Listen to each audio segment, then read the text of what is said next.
Hi, hello everyone. I'm Justin. This is Koopa. Welcome to Koopa's Corner. Today we're going to talk about Saturday night's main event. Saturday night's main event may or may not be considered a PLE, but it's airing live this Saturday, December the 14th. And there are four advertised matches, but we know there's going to be at least a fifth.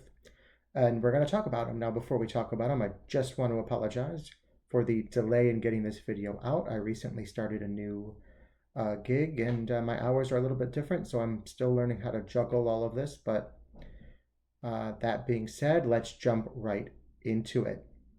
So I kind of alluded to, we don't know the fifth match, but we kind of know the fifth match. We're going to start there.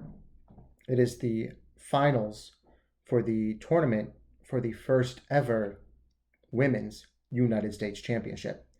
So we don't know who's in it necessarily, but we know there are two matches on SmackDown, this upcoming SmackDown, the night before, and the winner of those two matches will face each other Saturday night. The winner will be the first ever Women's United States Champion. So let's talk about that real quick, because that could go a number of ways. So the first match is going to be Bayley versus Chelsea Green, and the second match is going to be Michin Miyim versus Tiffany Stratton. And there is definitely a right answer and a not so right answer here. And that is with the first match, with Bayley versus Chelsea Green. Bayley feels like a safer option, but a much worse option. Bayley is a big name. She's recognizable, but she just relinquished the world title. This would feel like a step down for her. And to be perfectly honest, her reign with the women's championship, well, she wasn't exactly setting the world on fire. Chelsea Green is the much more exciting option. She's got a lot more potential, and this title would elevate her. It would also provide a lot of opportunity for women who aren't getting a lot of opportunity. Chelsea Green has had a medium amount of opportunity, and she's made the most of every minute that she had. She is an absolute gem. We love Chelsea Green here on this channel. And I definitely think she should win and go to Saturday night's main event to face the winner of Michin versus Tiffany Stratton. Now, this match could go either way, and it is much less, in my opinion, black and white as to a right and a wrong answer here. Michin would also make a pretty good first champion. She's someone who doesn't always get the opportunity that she probably should. And Tiffany Stratton is somebody who she's the future. I mean, she is going to be the future of the division, the future of the WWE. She is already building her star power and climbing the ranks. She's Miss Money in the Bank. And I mean, she's absolutely over with the crowd. Now, she's been spinning her wheels a little bit with this whole, am I friends with Nia Jax type of a thing while she teases her cash in. But if you go back to, earlier in the year, like Elimination Chamber, for example, I mean, the crowd was hot for Tiffany Stratton. She is over. So she's got a lot of potential, and this would elevate both of her and Michin. This title would elevate both of them the same way it would Chelsea Green, rather than bringing them down like it would with Bayley. I think if you're going Chelsea Green, you might go Michin here to have a more traditional babyface versus heel dynamic, and it'd also be a little less predictable that way, right? Tiffany Stratton, as much as I like her and as much as she could take this title, it also feels like she maybe has a little too much going on with the Money in the Bank contract. The other potential is Michin wins, and then Tiffany Stratton cashes in. It makes it a triple threat, or right near the end, right before the finish, just to steal the pinfall in the title. So there are a couple of ways that it could be Tiffy time on Saturday, but Michin wouldn't be a bad option, and Chelsea Green wouldn't be a bad option either. So Bayley is really the only person who I hope on Saturday doesn't win. If Bayley wins, I expect Tiffany Stratton to win her match, to have, again, a more traditional babyface versus heel dynamic, and I expect Tiffany Stratton to win at that point. So it could go a number of ways depending on how SmackDown goes. So it's hard to commit. I know this is a preview and predictions video, so I am going to make a final prediction of the four But there are some caveats because we don't even know which of the four are going to make it into the finals, make it to Saturday night's main event. But I'm going to go ahead and say Chelsea Green. She's the best option, in my opinion, of the four. And she's just personally who I'd like to see win this. So, Women's United States Championship Tournament Finals. Chelsea Green, your first ever Women's United States Champion. But again, take that one with a grain of salt. The next advertised match is Drew McIntyre versus Sami Zayn. There hasn't been a lot of build to this. It's kind of the same story that's playing out in like 3 or 4 different places of, oh, you helped Roman Reigns. Rah. It's pretty weak storytelling in my opinion. I don't think everybody and their brother needs to have a problem with the people who team up with Roman Reigns because they teamed up with Roman Reigns. But whatever. It gets us a match.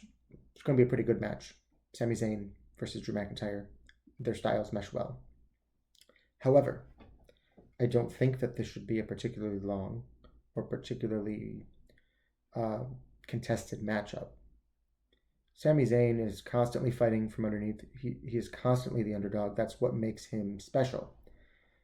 Drew McIntyre just suffered a huge loss in his feud with CM Punk, and he is a much bigger star than Sami Zayn.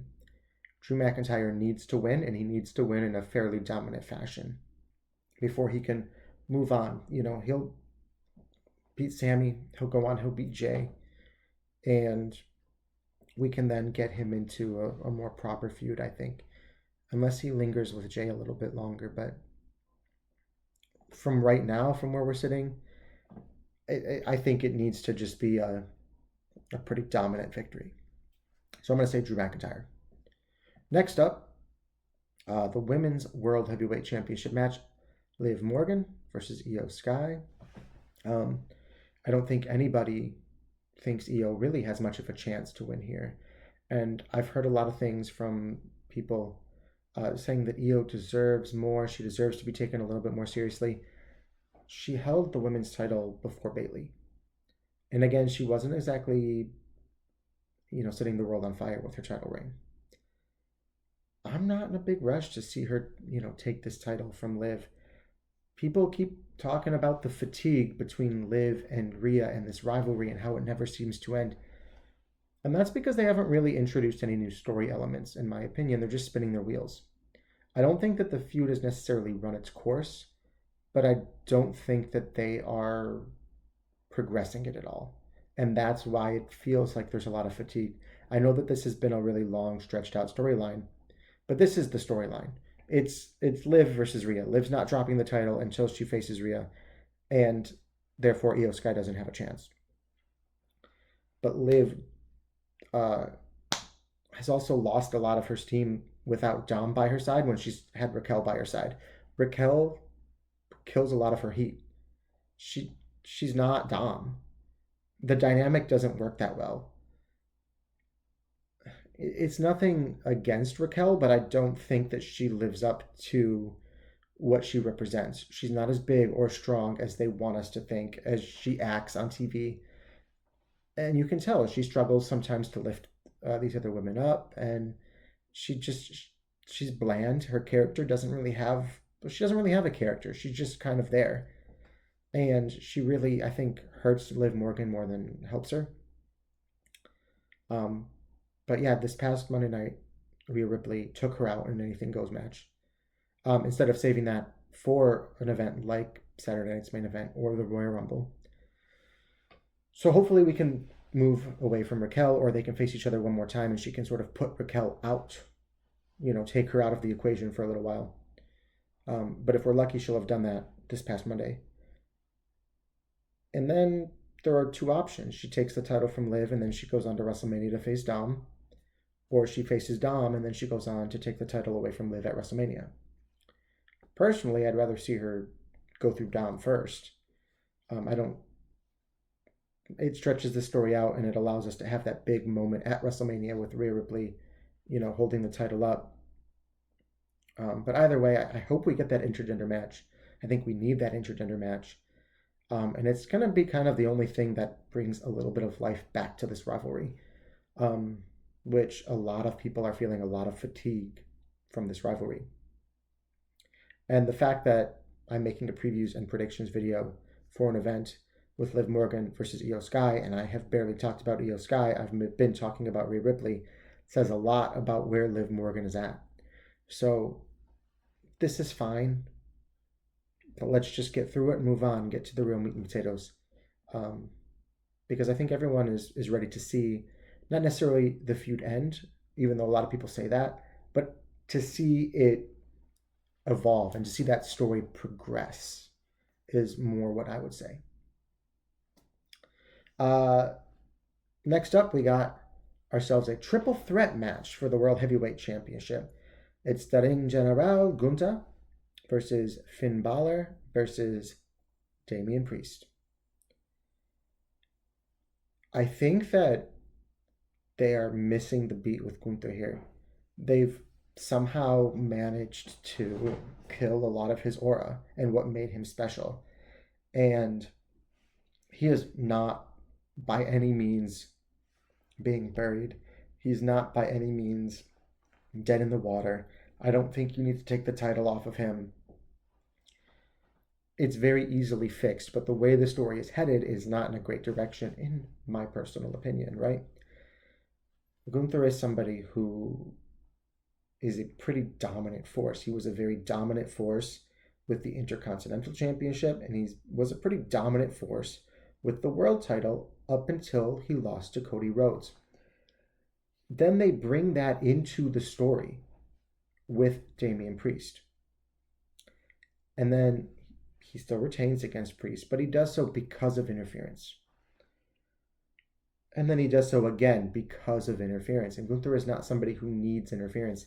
So hopefully he can win this triple threat, move away from both Priest and Balor. He doesn't need to be a tertiary character in their story, right? He's the World Heavyweight Champion. He should be a pretty big player in his own story. So I'm going to predict Gunther, and I am going to predict it with my fingers crossed because he needs to move away. Particularly as we head to Rumble season and to WrestleMania season. And then finally, the last advertised match is going to be Cody Rhodes versus Kevin Owens. And again, I'd be surprised to see a title change here. I really would. Cody Rhodes has been the guy. They had him end Roman Reigns' historic title reign for a moment, a WrestleMania moment. And since WrestleMania, I don't dislike Cody, but I'm ready to see him lose the title and move on. Kevin Owens would be a very interesting option. I'd love to see it. The only thing that kind of gives me hope is that they're going to be shuffling the rosters, which they normally wait till after WrestleMania to do, but with Raw going to Netflix wants certain stars on Raw. They're going to be shuffling the rosters potentially. They've alluded to it on television, so they could take the title away from Cody just to move him. It's possible. It doesn't make this a foregone conclusion like I otherwise think it would be. So we'll see. We'll see on Saturday. But as of now, I am going to predict that Cody Rhodes retains his title. Possibly due to interference with a returning Randy Orton.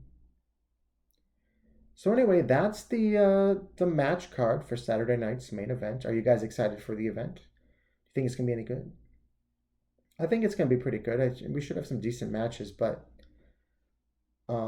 it doesn't feel like really any of the stories are going to really progress much. This just feels like an event for the sake of having an event. And that's unfortunate to say because WWE has been pretty hot this year. They've been telling some phenomenal stories. So to see them head into an event like this with kind of lackluster storytelling is not par for the course for this year, and I'm disappointed to see it, especially as we ramp into the most important time of the year. But then again, I don't know that this is technically a PLE. I think it's just a special event. So I don't know. We'll see. Anyway, guys, let me know in the comments what you think. And thanks for watching. We'll see you in the next one.